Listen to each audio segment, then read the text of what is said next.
Hi. In our last episode, we dove into how our personalities shape our political views. It's a fascinating topic, and if you haven't listened yet, I highly recommend checking it out. But today, we're shifting gears to tackle an even bigger question. How does age influence our political journey? We're going to explore some key milestones, including when our political views are formed, when they start to solidify, and what it takes for us to change our minds. The pre adult years, first impressions. When you think about your political leanings, where did they come from? For many of us, the answer lies in our childhood and teenage years. It's a time when you start to form our first political identities, often influenced heavily by our parents. Think about it. If your parents were actively involved in politics, or constantly talking about it at the dinner table, chances are you picked up on their views. For many, this is where party identification begins. A great example is former New Zealand Prime Minister Jacinda Ardern, who joined the Labour Party just 17. Guten Tag and kia ora, everyone. I'm Jacinda Ardern, the Prime Minister of New Zealand.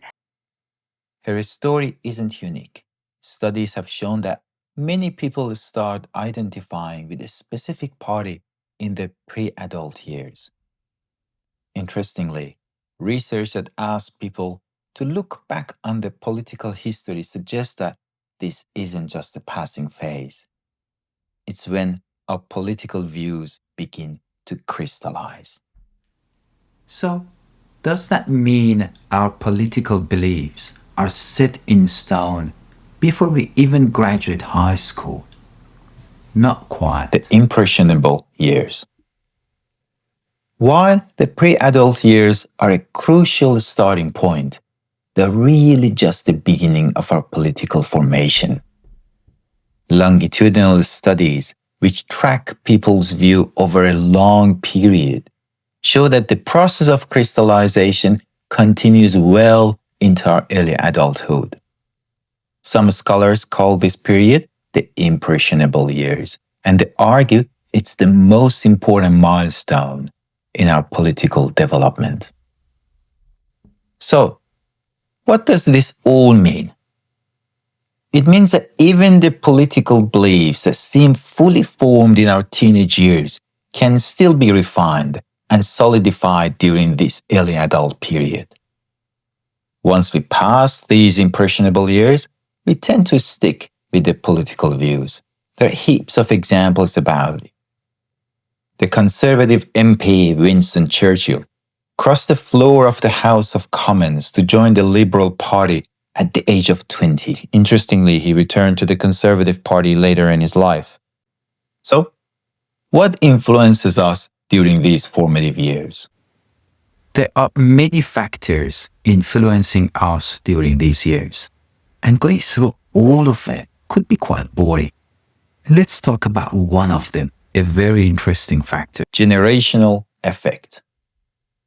One of the most powerful forces is what's known as the generational effect.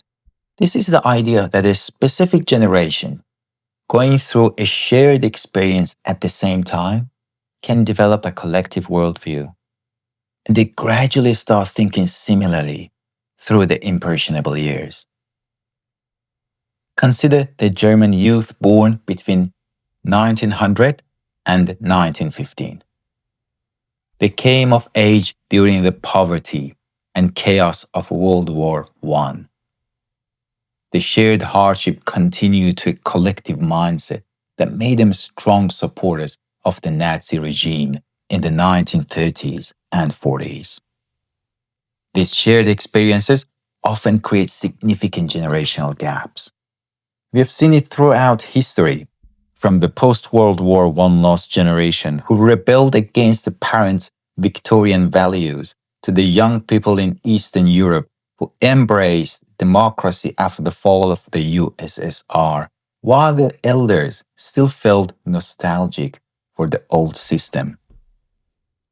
One fascinating aspect of the impressionable years is how the whole generation can develop a collective memory of a major event. These memories aren't just things they happen to witness. They become a defining shared experience that shapes their political views for the rest of their lives. For example, think about people who were around 20 years old in 1968. They often recall the Vietnam War and the protest against it as one of the most important political events of their lives. This isn't just a personal memory.